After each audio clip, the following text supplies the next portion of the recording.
everybody. Welcome to the new normal. I'm your host, Lisa Davis, aka Litecoin Lisa, and we have seen it all be dumped on us. 80,000 pages. The JFK files are out, but is it just another look here, don't look there?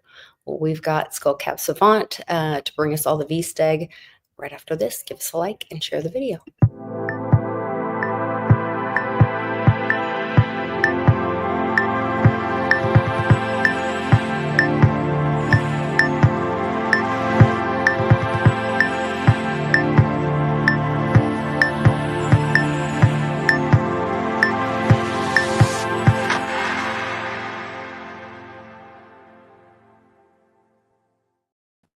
Welcome back, Ben. Great to have you.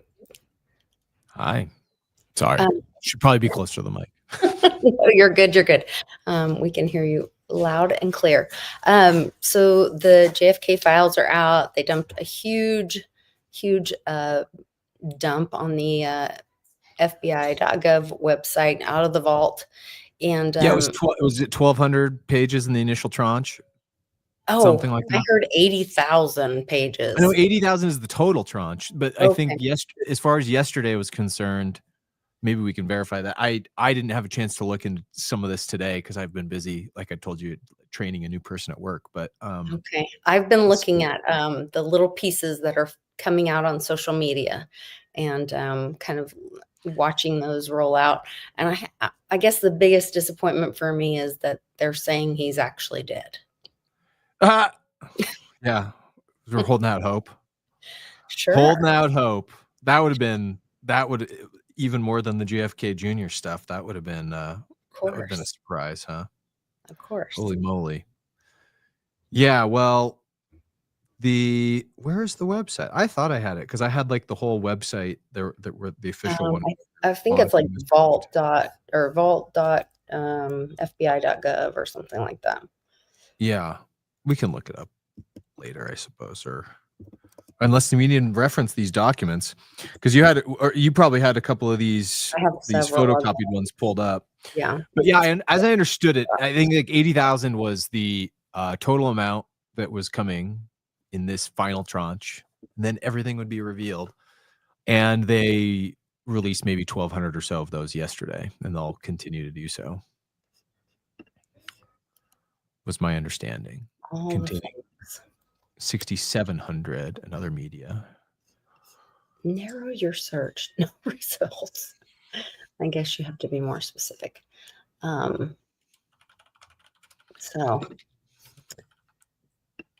I'll get I've got like pages that I'll share with you guys. Yeah, so the main thing that has come out of the big findings is there are a lot of mentions of unredacted involvement with the state of Israel, which back then didn't have you would think the amount of influence it would have to be able to do something like this, because it was relatively new state. So that in of itself on the timeline spectrum is a little bit curious that the suggestion is so blatant there, you know? Yeah, and they're saying the Department of State used that for protection and to be able to infiltrate other countries and all this. So, and then they're saying Harvey Lee Oswald was recruited when he was in Japan. I guess he was in the Marines and recruited by the CIA while in the Marines in Japan now. And I thought it was interesting. Another thing that I was reading was that not only so I guess Gitmo exists on an old YMCA location, which is a nod to. Is it really? To Trump's, there's pictures of it. So that's what there's the steganography for him using that song all the time. That's one thing for him using that song, but also I guess, what was the other thing?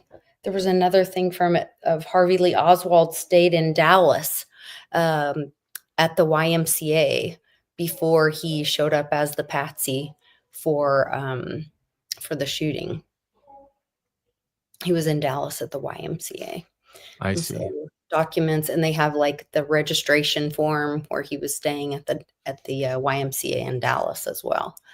So all the comms, they're all there.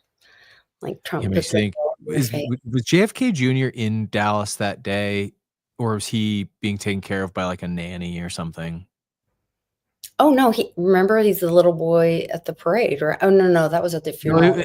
I've seen the footage of the funeral, but was he actually in I don't Dallas that know if day? he was in Dallas that day.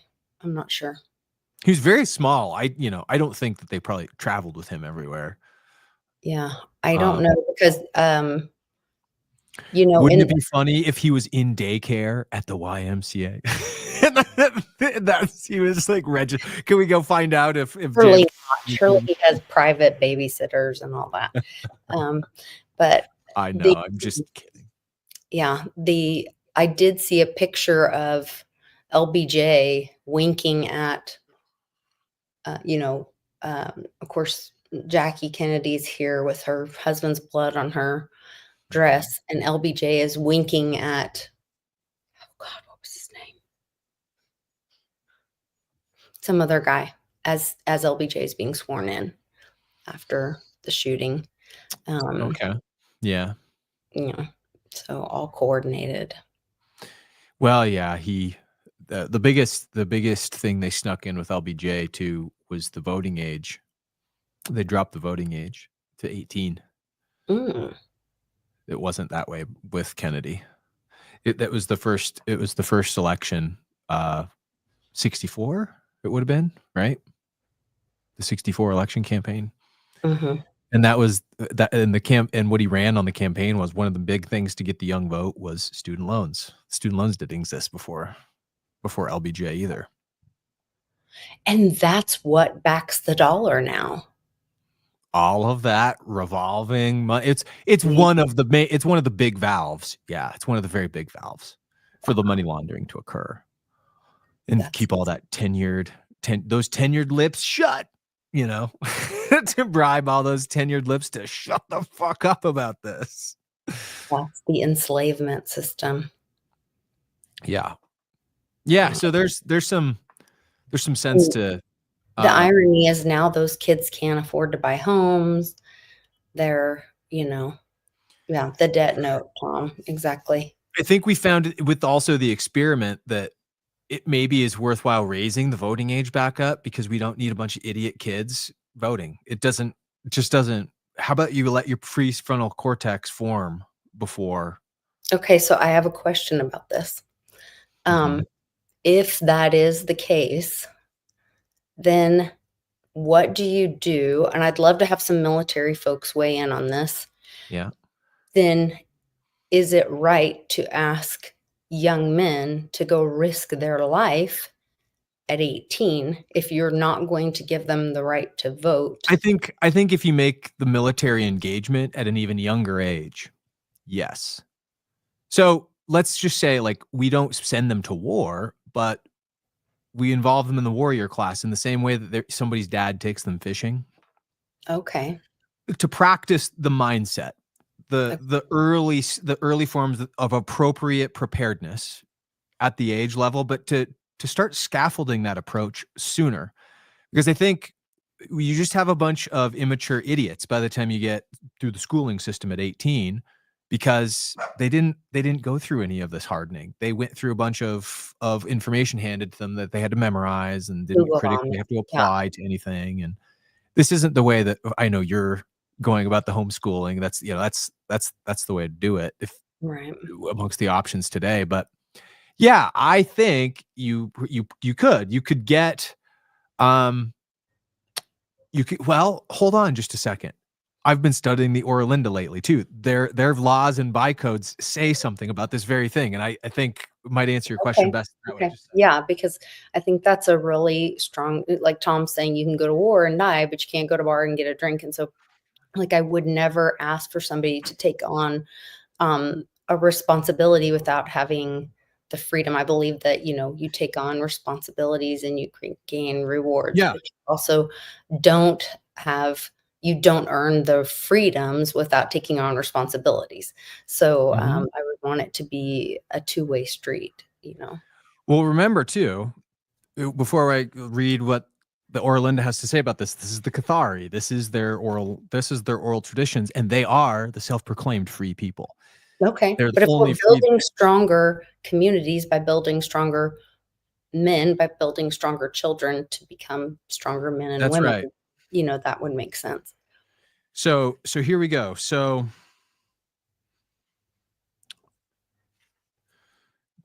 dun, dun, dun, dun, dun. These are kind of some of their incantations. Okay, so here's some of their bylaws that they start writing. Prosperity awaits the free. This is Freya's text. This is what Texas is based off of, this idea of the Oralinda ancestry and the Lone Star State and being a true republic and living free. So some of these things might make sense just from the cowboy perspective. But this is the Cathari. These are the people Cliff revere so much. And I have a lot of ancestry in my dad's side with these people too. So Fry's text: prosperity awaits the free. At last they shall see me again, though him only can I recognize as free, who is neither a slave to another nor to himself. This is the counsel. 1. When in distress and in mental physical energy avail nothing, when the recourse to the spirit of Ralda is who they consider to be the dignified God, like Theos, like Jesus would talk about the force of, Okay. the creative force, Okay. the universe. But do not appeal to him before you have tried all other means.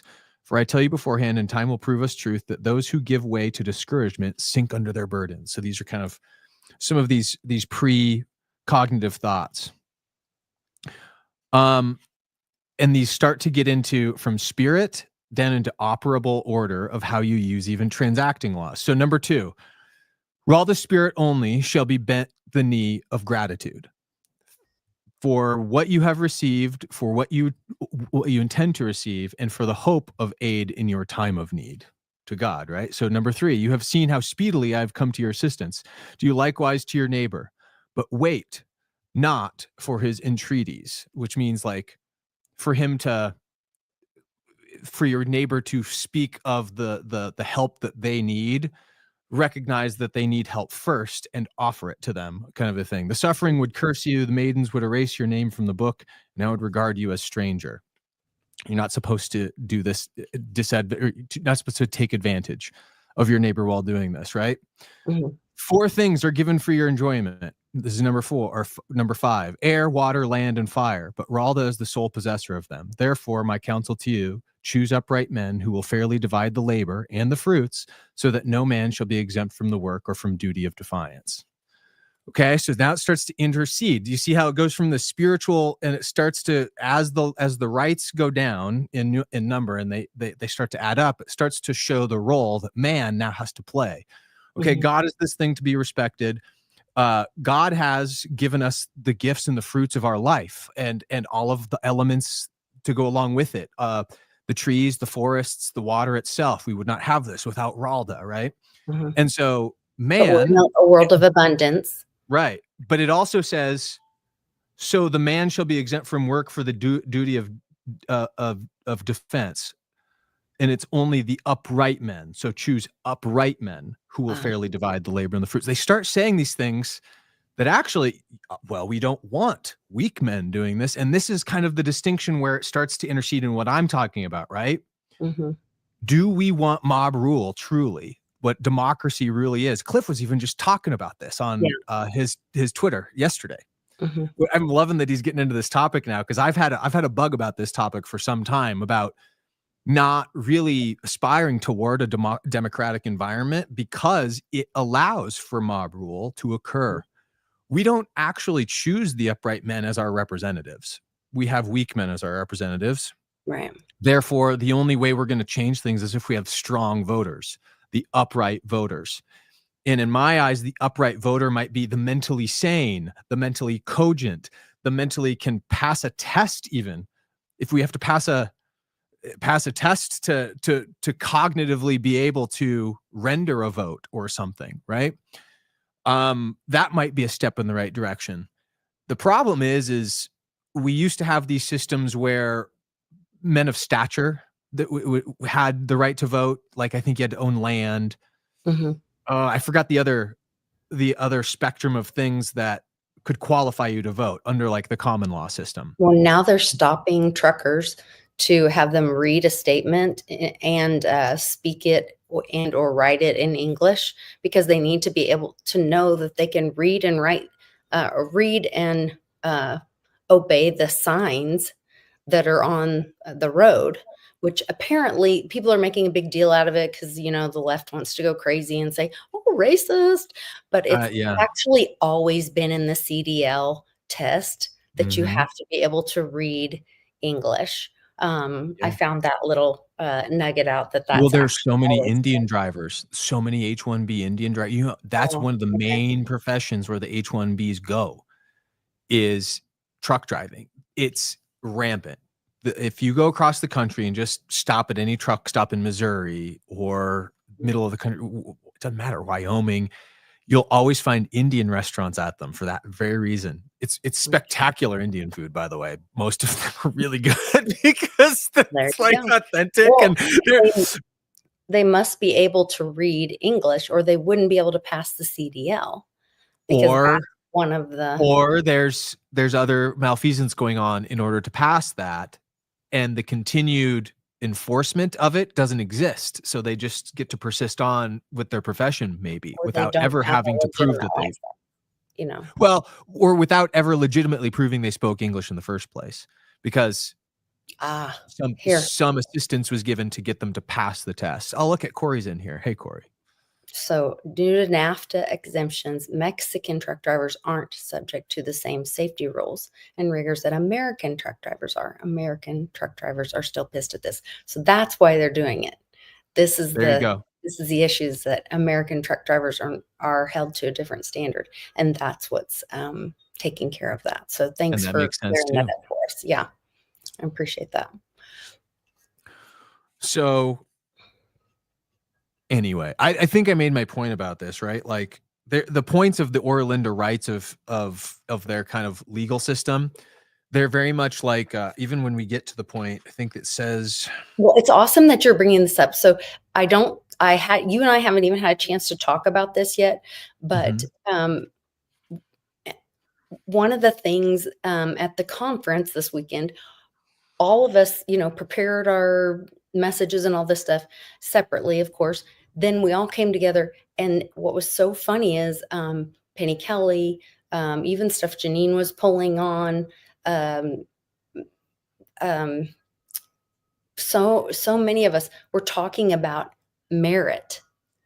We're talking about Mhm. leaving the monetary system and us exchanging peer-to-peer money going away. I mean, there's so Mhm. many different like threads, but it was kind of all going the same way. I was talking about President Trump's presidential action that he um, um, ordered on January 21st, you know, leaving DEI and moving to a merit system. We've got a 90-day window, and Janine pulled cards that like were like the tower of financial whatever changing, and that was going to be in 5 weeks, which lines up with Hey, there's your Al Gold date that we're talking about too. It's exactly. When Mhm. you were talking earlier, I'm like, "Oh my gosh, that's the same day." When you wanted to talk about the astrology stuff, I was like, "I wonder if that lines up with the day that you're talking about," which would be about around April 21st, Yeah, 22nd. the date. So for everyone, when Lisa and I were catching up before the stream, I mentioned to her that and maybe people remember this, maybe they don't, but the fixed star Algol, the demon star, the beheader, many other associations that come in thematic form with the mythology in this star, but it was a star that on Trump's assassination day on stage last July 15th, 2024, was conjunct with the planet Uranus. Uranus had just moved into Taurus, and Taurus it is a well, I will forward Lisa a write up on Uranus and Taurus so we can reference it after my little spiel here. But the main thing to take away from this is that Uranus conjunct Algol, the beheading star, the ritual beheading of Trump's assassination attempt, correct, right? And this is a major capture point for those that would try to ritualize things in our mimetic environment such that they have more power. They don't have actual merit. They are tricks on the mind, the opposite of what Lisa's talking about. So what happened after that, though, is Uranus went retrograde for a period and actually exited back out of Taurus, and then re-engaged the fixed star of Algo in its retrograde format. I think it was like October 29th, if I'm not mistaken. It took a little while for it to go back direct and come back toward Taurus, which it just re-entered yesterday, the 18th of March, the same day that the JFK files start to release. I did verify, by the way, Lisa. It's like it is. So it's like 1,200 documents yesterday, and another 1,200 today, and it looks like they'll keep dripping. Maybe all the way until the date we're all waiting for. Drum roll, April 26th is when we're going to go back, where we're in a window where Uranus is going to conjunct Algol once again, direct. The same arrangement that Uranus was in that day, last July 15th, when the assassination attempt on Steg occurred. So whether it's a ritual that we're going to experience that day, or that period of time, that 2-week interval where Uranus is conjuncting, we have the same, like you say, a temporal marker forecast in time from now till then that you're mentioning, Jenny, and all these people talking about it at the Woo conference, having forecast again, something that's going to occur. And Cliff has been saying so too, in his latest data reports, where he just came back online with some audios the last few days. So what does it mean? What is the Algol demon beheading ritual this time around? We have to wonder. But here, let me give you Uranus in. Well, and there's all these things going on where, these people are holding rituals around Easter. We're leading up to Easter. They're just highlighting satanic individuals for some reason. This because this was like an official NBC interview or something, right? Yeah. But I also want to mention, because we are talking about the JFK files and all that, there is, while everybody else is reading these JFK files and the dump, you guys remember this Michael Aquino guy, the big eyebrow, pointy eyebrow guys? All of this stuff is being revealed as well, and that it was actually like part of a military, it's some sadomasochistic, devil worshiping sect being released into all these files are being done. I guess if Corey's still in the chat, I would wonder if Isaac ever talked about the Temple of Set specifically and Aquino, and these are part of the same network he was naming, because I don't remember him ever specifically naming Aquino. But and here's the vault.fbi.gov Temple of Set files that are getting dumped as well today. Okay. So, yeah, link, send me that too. I'll dig into this after the show, but I didn't see that. For you to get this to Corey and have him look at that. I'll text those to you. So yeah. Because that's what I'm wondering, like, oh, here's your JFK, but we're not going to tell you here's all the MK Ultra satanic Temple of Set stuff with, that's really the stuff we should be, that people should be. It was always more on the nose with the mind control aspect of it. Not so much the trauma-induced mind control, but the Presidio affair, he says. See, I don't know what that is. I don't either. I'm going to have to talk to him about this. This is a newer topic that he'll probably know more than I do about it. So how about we all do a show? I don't know. Do you want to go on our Saturday night broadcast at some point, Lisa? We were talking about this ourselves, and maybe this is a topic we can all riff on even at some point in the near future, because as long as we like pray first or something, because like this is some dark stuff. I mean, yeah, like I'm curious if it helps people, but I also really I want to help if it helps children. Well, exposure is all we can do sometimes, to let the the martial arts act as they will from there. But it's up to you what you want to. I didn't talk much about Michael Aquino, although the person who had much to do with the events surrounding his death sure did. Aha. Yeah, I don't have much information other than just seeing this come out today and knowing that I needed to make sure you guys know. Like, I don't. Well, if this specific thread becomes more part and parcel to the release, like you're supposing here, like, because I think what I hear you saying is, okay, we have one thing and we also have another, but it's like the thing that's going to get most of the influential attentions, the JFK documents, and this other Right. thing might have more actual impact. But do they? Yeah. At Do the they end of the go day, right? together? Yeah. Well, and is one supposed to cover up the other, or is one supposed to divert attention away from the other? And um, it could be. I'll dig into the documents. I won't make any other suppositions from now, but pull up this this astral forecast I just Okay. sent That you. you sent in the Vedic private. astrologer Juliana Swanson is who does this Substack. Okay. It's the reason I follow her Substack is because she's the one Vedic astrologer that I know out there that does very diligent blog style articles like every day, and she's really good. But go ahead and read. This is Okay. remember the last time Uranus went into Taurus, but these are the themes of Uranus in Taurus, and Uranus in Taurus starting yesterday will now last for the next 6.5, 7 years. Oh my goodness. Okay. It says it's time to get ready for a major cosmic shift. On June 1st, 2024, Uranus will move into Taurus with its new transit. We can expect a quantum leap. That's what Penny Kelly is talking about. And radical changes in a direction of the new world.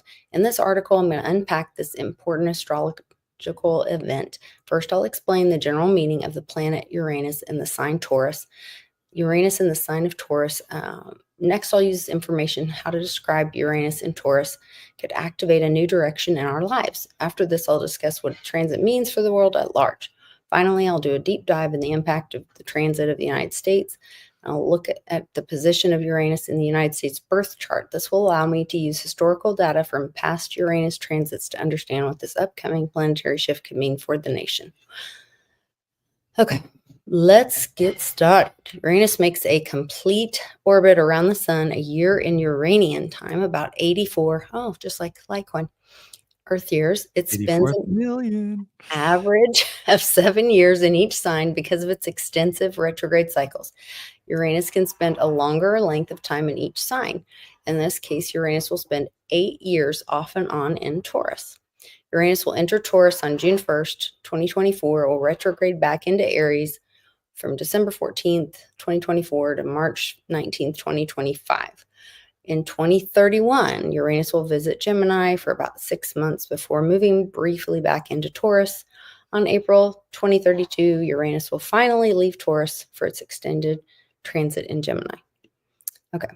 Uranus, a planet of eccentricity, unpredictable change, rebellion, and reformation. In astrology, Uranus rules psychology, psychic power, kundalini life force, spiritual awakening, and energy of all kinds. It represents astrology too. Uranus has a restless, volatile, exciting, eccentric, and rebellious quality. It signifies electricity, electronics, aviation, space, scientific, and technological innovation. So And think about this: all of the airplane accidents of late. Uranus was in the last degrees of Aries. Very, very volatile for the aviation aspect of things. So yes, there are a lot of things that are causing the airplanes to go down in the sky, not just astrology, but the tendency for these things to have occurred the way that they have in the occurrence rate that they have for the last several weeks is lines right up with this conjunction, or not the conjunction, but the transit. Look at what it says: AI, UFOs, digital currencies. all the things. Yes. Okay. Known as the bolt of the blue, out of the blue, Uranus is known to bring sudden and sometimes shocking changes. Also connected to lightning strikes, earthquakes, volcanic activity, as well as explosive accidents and events. Uranus is about the urge for freedom, individualism, and progress. As such, it is emblematic of political and financial and societal revolution. Okay, the role of Taurus in Vedic astrology. Taurus is the fixed earth sign associated with strength, fertility, creativity, material resources, and the primal forces of nature. Taurus is very much at home in the physical world of nature and the senses. As a sign of consistency and diligence, efficiency, Taurus represents a superior work ethic and the desire for practical, useful result. The ruler of Taurus is Venus, the planet of love, harmony, peace, and physical comfort, wealth, and worth. Therefore, this is a sign that seeks to establish truth, meaning, value, and enjoyment in life. Okay, cool. So let's stop it right there, and just because the rest we can infer for ourselves, honestly. Okay. But you notice how I understand this to work, how I've learned. I've mainly learned from Joni Patri's material. Joni Patri has a really good school to start to understand this stuff, and I've got some of her books. I've got her Uranus book, her Pluto book, and her Neptune book. I've got 3 of her books on specifically the outer planets, because for whatever reason the outer planets aren't calculated in your natal chart a lot of the times. It's only like from Saturn inward, and so you have to infer the effects on your natal chart from these outer planets by learning more about what we've come to understand in the last, I don't know how many hundreds of years since it's been since these outer planets have been popularized in the readings. But Uranus, with all of its instability and chaotic energy and its rebellious nature in all of these unknown parts of our life, going into maybe the most stable and earth and like grounded and want for security sign in Taurus is going to be 7 years of those conflicting energies. It's going to be everybody on earth wanting kind of a tendency in their psychotic expression of their daily lives to have stability, to have normalcy, to go back to the way it was. And Uranus is like, nope, I'm just going to press through here and cause all this friction in these ways, such that by the end of the 7 years, it will actually, what Uranus will have provided the lessons for will be our new normal. It will be our new security. It will be our new baseline. We will have to trudge through the 7 years to get there, but what else is new? We've kind of been expecting this. This is kind of what we in the, I don't know, you just call it the woo community, I guess. Yeah. Have very much been synced up with our expectations on, I think, right? So this is all happening again, though. Uranus and Taurus, that was Juliana Swanson's synopsis for the last time it happened last June, but the results are the same if we apply it to yesterday's March 18th. Very much the inception point of moving out of Aries into Taurus, and it's going to be a grind of friction-filled energy, I think, especially in these early days when Algol is going to dominate the early degrees themes. So I've always contended that the Algol star has something to do with Ra's al Ghul in the Batman comics by way of the V-Steg. We can do a whole dissertation when we have more time on that. But Ra's al Ghul is a Jewish sorcerer who is ancient in his ageless experiences back into the thousands of years back, ages of history, where he's stayed alive so long because he revives himself by way of what's called the Lazarus Pit. The Lazarus Pit is something in the lore of Batman that allows somebody to revive themselves after death. So, in a manner of speaking, if we had the Ra's al Ghul, there you go, and he's called the demon star. No, we got kicked off of X. Oh, wait. Who got kicked off of X? He said, I'm spinning here on X, no feed. Oh. That's weird, but he could like comment, but not, he can't see anything. Oh, no. That's weird. Well, that's a bummer. Come on, Elon, get your stuff together. So what ends up happening, by the way, just spoiler alert, Bruce Wayne falls in love with his daughter, and they also have a child. So Ra's al Ghul's Batman's son's grandfather, technically. So there's this whole entrapment with Batman facing his demons through all of this. It's a very deep metaphysical kind of Alice in Wonderland, Wizard of Oz type of tale in and of itself, specifically Batman's relationship with Ra's al Ghul.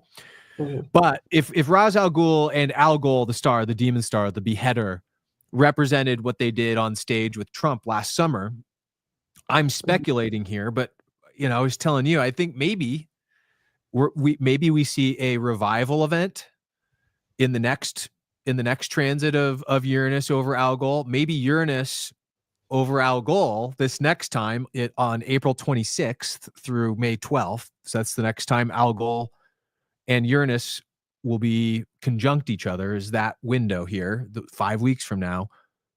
Will we have a revival event on stage? Instead of an assassination event, will we have a resurrection event? Right? Will we be brought something forth into our awareness that we thought was dead, that we thought was past, that we thought was done and over with? Right? This is my speculation, actually, of what we might get on the world stage in the ritual aspect of it. We have the WrestleMania thing happening just the week prior, WrestleMania 41. And so, usually they canvas a lot with that too. Who was it that just had the wrestling belt? Was that? And today Trump is supposed to be talking with Zelensky. More kayfabe, huh? Yeah, more kayfabe all around. So will that be part of it? Well, in WWE, there was a lot of this in the WWE steganography around Trump's assassination attempt. There's a character called The Undertaker in WWE. They also call him Dead Man, and he revives himself from time to time out of the ashes. There's this little like jar that his caretaker, it's an urn with ashes in it, and he's got like this fat little caretaker that runs around. And he's like, "Oh, I've got the urn," and it's just this whole ridiculous, overblown scenario where, oh shit, dead man's rising from the dead, no, and he the Undertaker has his way with the Bull last year, The Rock. So big themes this year at WrestleMania. If we're following Uranus into Taurus, The Rock is one of the main players. He's the Bull. That's his visage in the World Wrestling Entertainment world. And so he's going to represent the Taurian age is my guess. Now, what will be the change agent? What will be that Uranus? We have we already showed you last time Lisa and I did a broadcast, we did the wrestling thing. Wasn't it?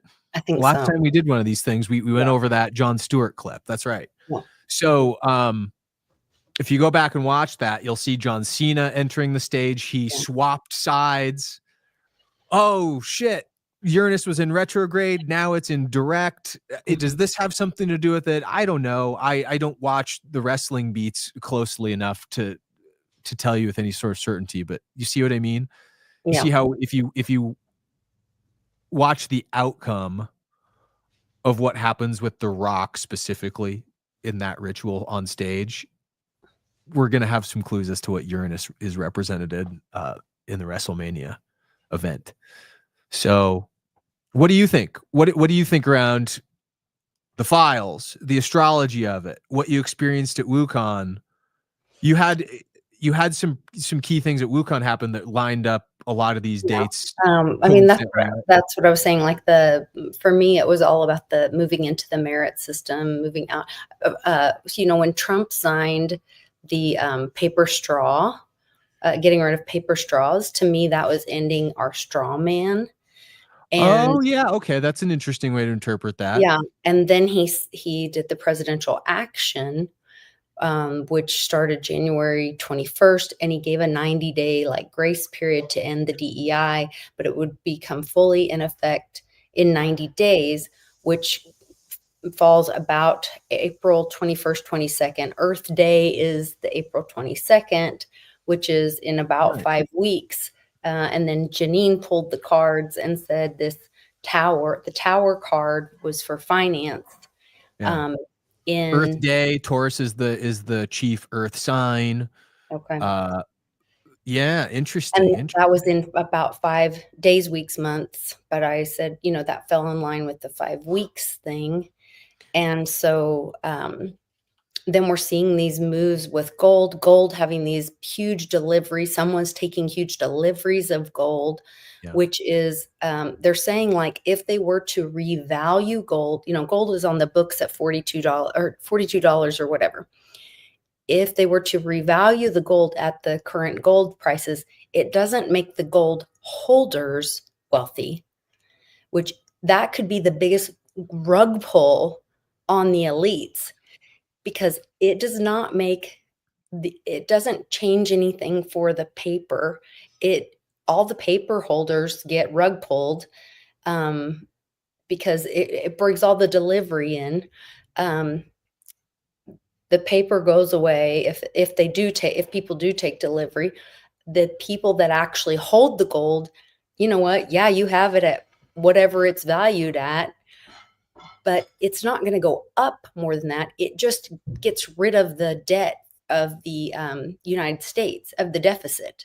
Mm-hmm. Like it takes the deficit maybe to $500 billion or something. I don't know, whatever that number is, and so it does a great deal for the deficit, but like gold is already so high. So it's a huge rug pull on the elites, in my opinion.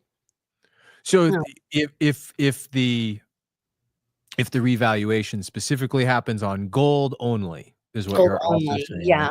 But then what does it do to silver? Because silver in the reverse isn't at all-time high. And so does silver then run? Because then those people that are in that situation are looking for that hedge or something. You know what I mean? I could see then silver going, and people understanding the value of silver. I don't know. I think it could be really interesting. And I don't know if you saw the picture today of Trump with.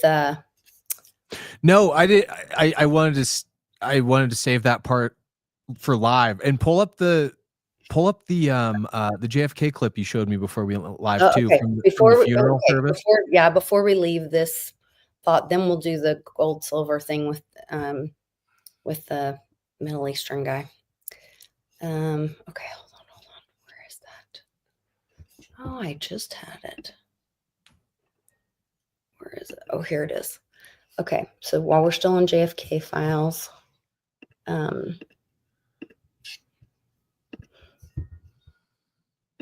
this was interesting. And talking about Easter. So this is what is it? What is the timestamp? 94, May 23rd, 94. Is that what it says at the bottom? Yeah. This is May 23rd, 1994. This is JFK Jr. And he's at the wake of somebody, right? And now a reading from Scripture by John Kennedy. Looks like Clinton's there too. I think you see Bill Clinton that just filed away. Here with his dirty hair.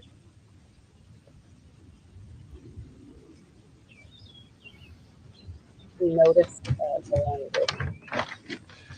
It's a reading from the second letter of St. Paul to the Thessalonians. But I would not have you to be ignorant, brethren, concerning them which are asleep, that ye sorrow not, even as others which have no hope. For if we believe that Jesus died and rose again, even so them also which sleep in Jesus will God bring with him. For this we say unto you by the word of the Lord, that we which are alive and remain unto the coming of the Lord shall not prevent them which are asleep.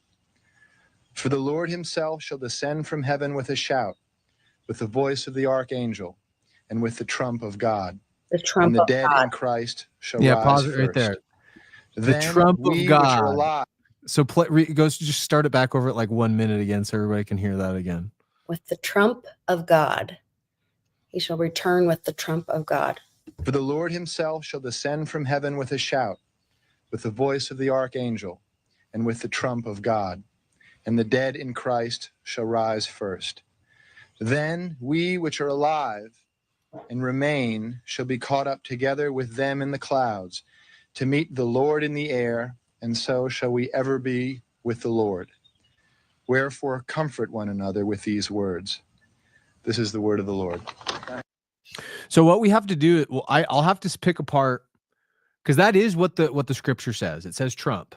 It says trump of God in the scripture. It's the 17th line. No, it's the 16th line. So it's First Thessalonians chapter 4, verses 13 through 18 is what he read there. And the line 16, for the Lord himself shall descend from heaven with a shout, with the voice of the archangel, with the trump of God, and the dead in Christ shall rise first. So what I'd be curious to see is if this matches up, this clip, with any of those Q posts that people did with any timestamps, right? So this is the exact kind of thing that the Q boards did with the JFK, any kind of JFK Jr. material. And is there actual connection to this verse any sort of other way, right? I'll have to look into it. This is the very first time I ever saw this clip when you showed it today. Was the first time you ever saw it too, maybe? Yeah, it's the first time I ever saw it. Yeah. So I don't even know how long this has been circulating widely in the internet, if that's it. Because in all of my time on the Chan boards, I thought I'd seen probably everything, but that's a new one. No, it surprised me. And do you know whose wake it was? I don't. I'll have to find that out too. Stay tuned. Yeah. We'll find out if there's some Steg to this. But let me see. It doesn't say. They're asking if it was at his mother's funeral. Oh, when did Jackie die? Did she die in 94? There are some Q. Yeah, it would have been his mom's death, because his 23rd of May is 4 days after his mom died. Okay. So it was at his mom's. Yeah. Yep, that makes sense. Yeah. Mm-hmm. So what do you anticipate in terms of what did you learn from the conference that you think you've got a better forecast about now? For me, it was like really affirming about us moving, out of this, that the Fed was, ending. I know Thomas Massey. So in my research for my speech, I was looking at, how Thomas Massey had put together a bill. He had put together a bill a few years ago, but it had kind of gotten killed, in all the corruption of politics. But then he had reintroduced it to end the Fed. And then, recently, he wasn't getting support. And then I had seen where like he wasn't supporting some of Trump's stuff. So I was like, what's going on here? But, it's always this good guy, bad guy thing. And, nobody ever looks right all the time. And you know what I mean? It's so hard to see what's going on, the truth, what's going on. And so there is a bill right now to end the Fed and to put all the assets into the Treasury over a 1-year period. And while that's going on, we're seeing, so Utah today passed Mike Maloney did a great video on it. It's pretty short. You guys can go on his goldsilver.com video. I shared it on my YouTube as well, and on Twitter. But they passed their to accept gold and silver as money, and to do it within a digital form. So you can check that out.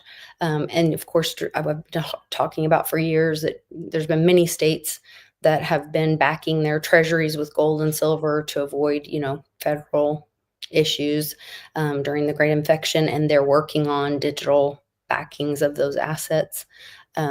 So all of those things are kind of, and that was, of course, in Cliff's data that many states would be doing this quietly over this time. Or just people forget about it because it was Arizona, my state. They did it 4 years ago. They did all the backing with gold and silver, made it legal tender. And there were quite a few states. It was kind of a blitz for a while, and they were just like little blips on the radar, and then everyone forgot about it. Well, and then today the XRP, the SEC, they didn't drop the charges. Everybody, they made an agreement to lesser the fine, and they I don't made know anything about this. This is made new an to me too. I agreement. didn't catch this news today.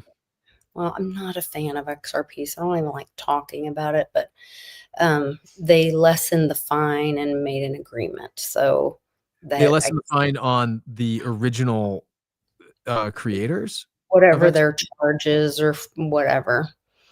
So, the securities, like the securities judgments, the judgment for action, or whatever. Yeah, I don't even like talking about them because they're centralized and they're banksters, and I don't like them.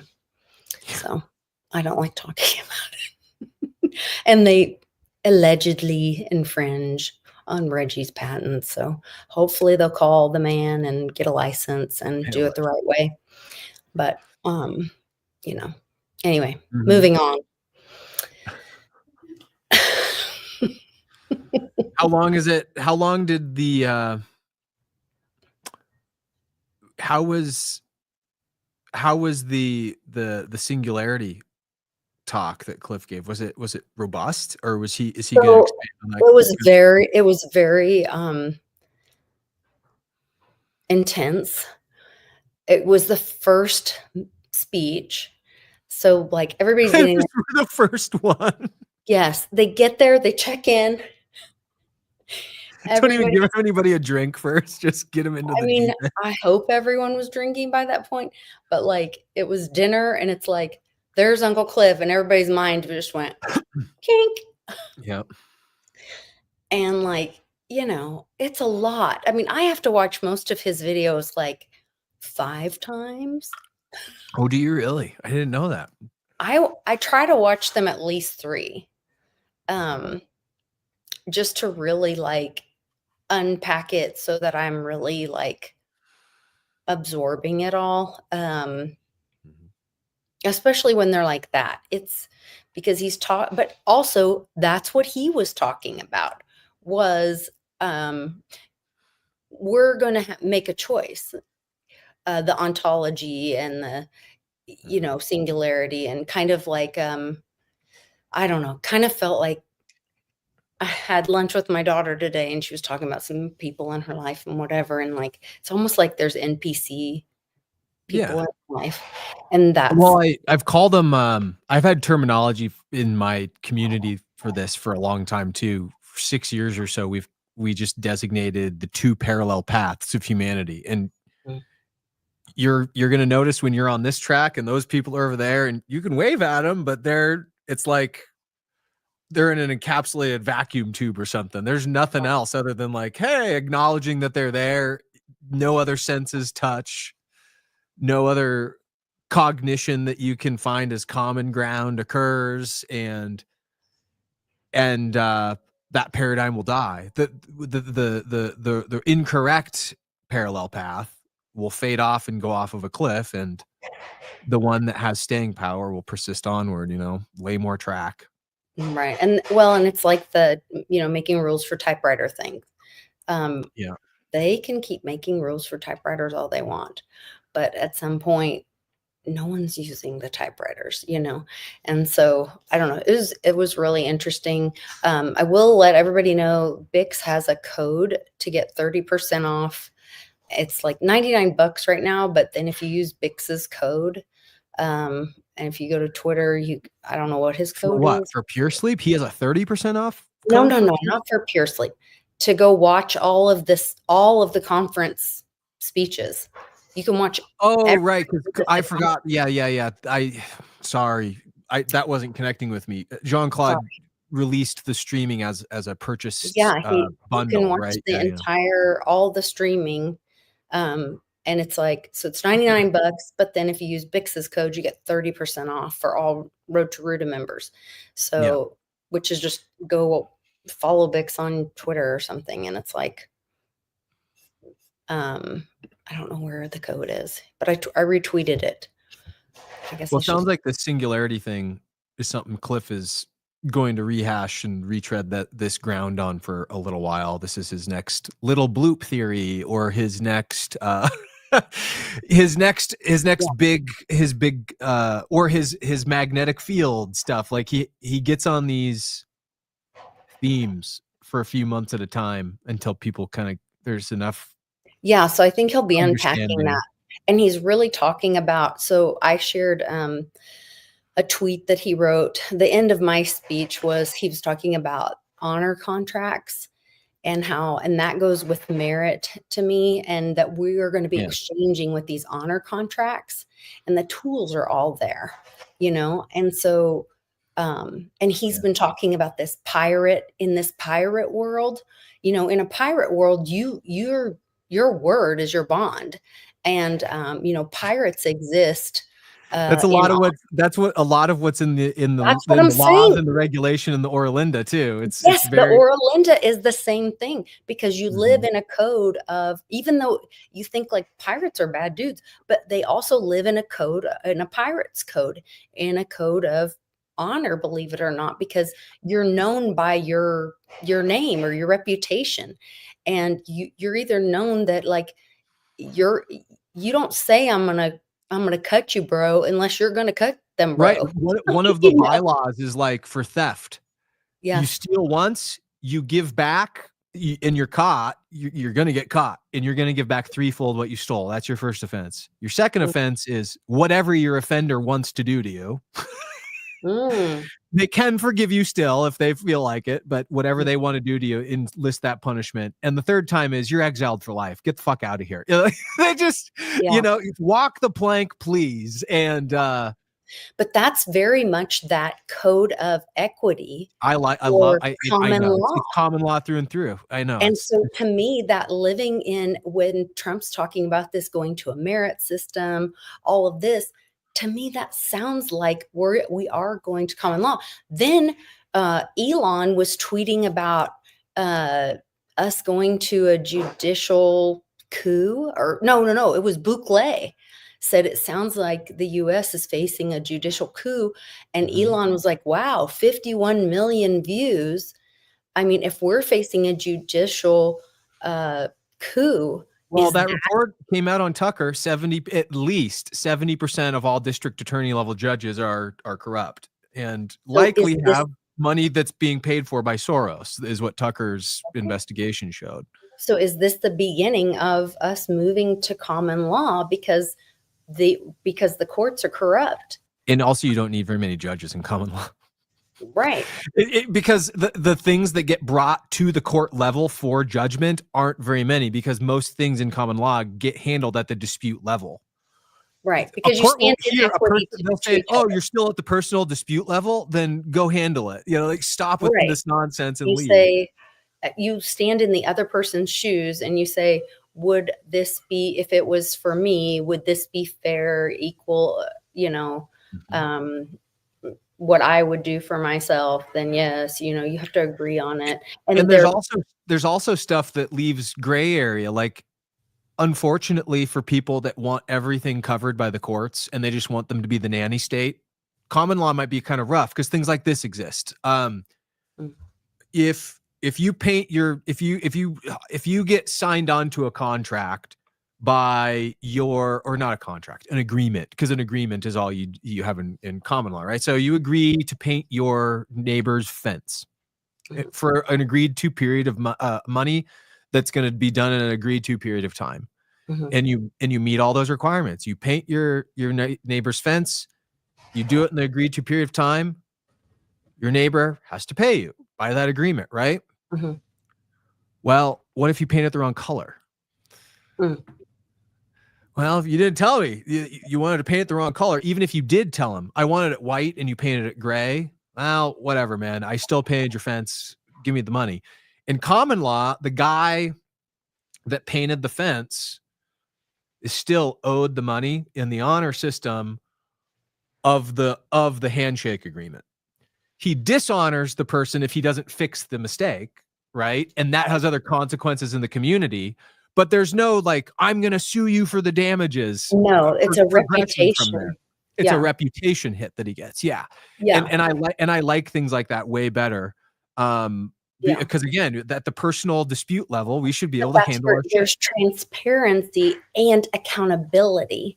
And that's Yeah. what we're lacking now, is that there's no, like, things will happen in contracts, but then it's all hidden and there's no accountability. And misunderstood. Nobody really knows what they agreed to in the first place because they don't Right. understand the bylaws of the contract or the implications of it, or Right. some triggering clause that happens that you didn't know Right. was going to. And Right. yeah, it's nonsense. But that's where, like with cryptocurrency, the contract would never be fulfilled, because if the finite thing, if the defined things were paint the fence in the time, well, yes, the fence was painted in, if the boxes were checked, the fence was painted in the time, but the color was never specified, then, well, the money would never be released, like an escrow, Yep. But if the color was in the, that's where the dispute would be. Well, the color was never in the contract, the smart contract. So yeah, the technology layers at our disposal certainly support us being able to design these very workflows for ourselves, and understandings and transaction guideline. They're named guidelines. They're almost just smart like contracts. they're almost like little sentries, like little webbot sentries that just make sure that all of the contract language itself keeps it in line. But yeah, I like where we're treading toward, being in a merit-based system as is now being discussed, and that's the language people are using to describe it. Yeah, the other thing for me was that I've been unpacking this whole thing about the post office, was originally the bank, and how Trump bought the Waldorf Astoria back again, and that I feel like he could use that to help people, use that as some form of not anonymous, but ID without that we could have in our possession, but using a digital, like helping people understand having a digital ID, and having like a crypto address, post office, also giving up our paper, our straw man address or our identity that way. Well, we could have our new, not straw man, our real human ID that we hold in our possession through a cryptocurrency that we don't have to. Well, the interesting thing about all this, though, too, is if we really go and lean into the pirate route entirely, our covenants can act without ID too.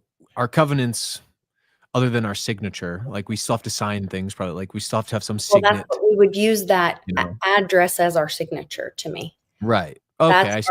That's our signature. It's not your state sanctioned ID. It's just your identifier tag. Yes, it's like your your tag. name. You're going to call me Ben, and I know you're Ben because. So that's my PO box that I have a private key. So you don't know who I am, but I can vote and have a public PO box. So we know that I'm a, that's my public signer. That I can be identified, I can publicly sign things.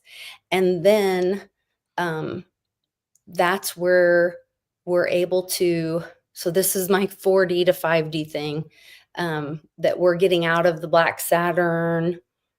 You know who I'm talking about. I'm not going to say it. The Rabbinical Council, priest class. Yes.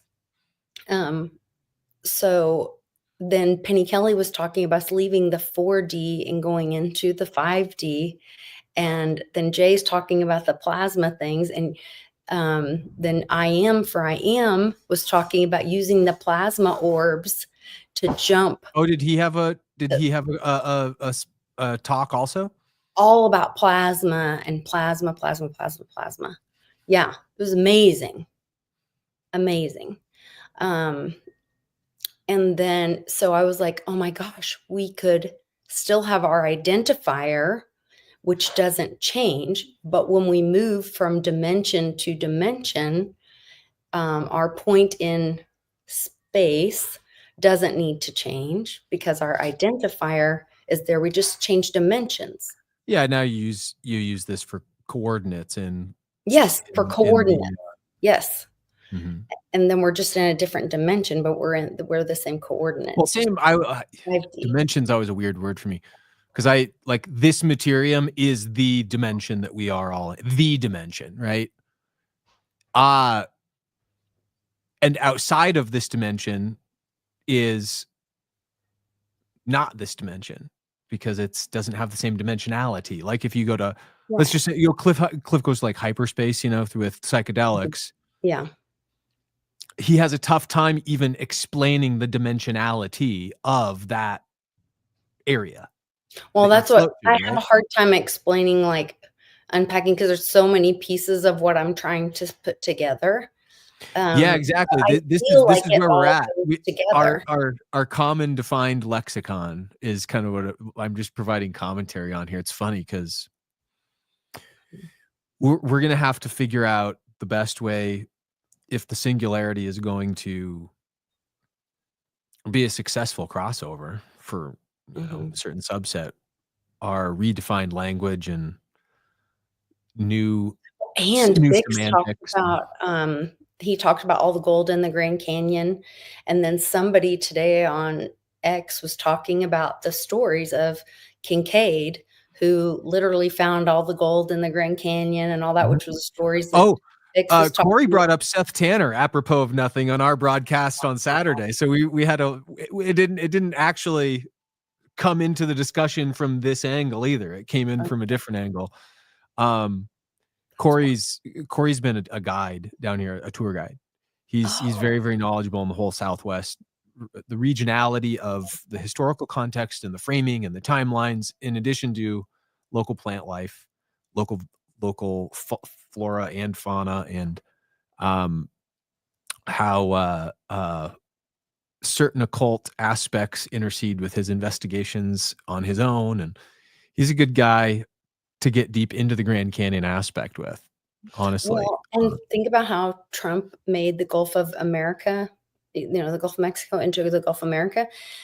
And I swear this was in Cliff's data that like in the spring, people were going to be like going into national parks and like mining or panning gold or silver or something like for themselves. Well, if Trump goes and changes all the national parks and gives it back to the people, and then they say there's all this gold there, and once again that's part of the big rug pull, because remember how Trump puts things out in the public, in the front to show people. Well, think about how he puts gold out in front everywhere.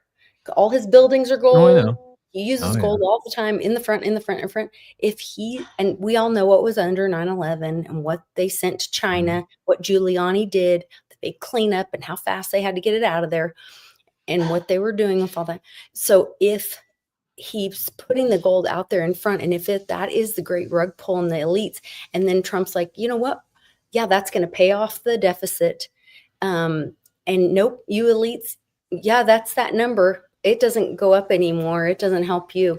It can pay off the deficit all at once, but it still won't fix the rehypothecated markets. No, it won't. And then then he says, you know what? And we're going to open all the national parks, and we're going to let we the people go in, and their families can all have vacations, and they can mine gold, and whatever they find, they can keep at $3,000 an ounce and go build their houses or do whatever because of effort, because of merit. I think that all the relic gold is gone anyway. so that you're not going to go out into the Grand Canyon, and you're not going to go pull out a big Sphinx head that's as big as your belly, and try and haul it up the mountain. That's not what Big said. I think they probably got most of that kind of thing out in the 50s, late 50s, when that we actually talked about this too on the broadcast the other night when the plane crash happened. Bix has talked about that plane crash where Lord. it's suspected that it's fine, that the helicopters that were hauling debris out for years afterward very much could have been veiling themselves under the guise of hauling out airplane parts and actually hauling out the really big pieces of gold that were We down talked there. about the airplane crashes. Did he? I've got to run. We've got a set of our kiddos coming over for dinner, Oh, but cool. I love Yeah, we talking went with a you bit about over. all this. It's so exciting. And thank you all for watching in the chat and giving us great information. You're so wonderful. Watch out. Start setting your calendars for this April 26th to May 12th time frame, because that's, again, about there's the Uranus and 21st. Algol. Yeah. We'll see everybody for an exciting Easter time.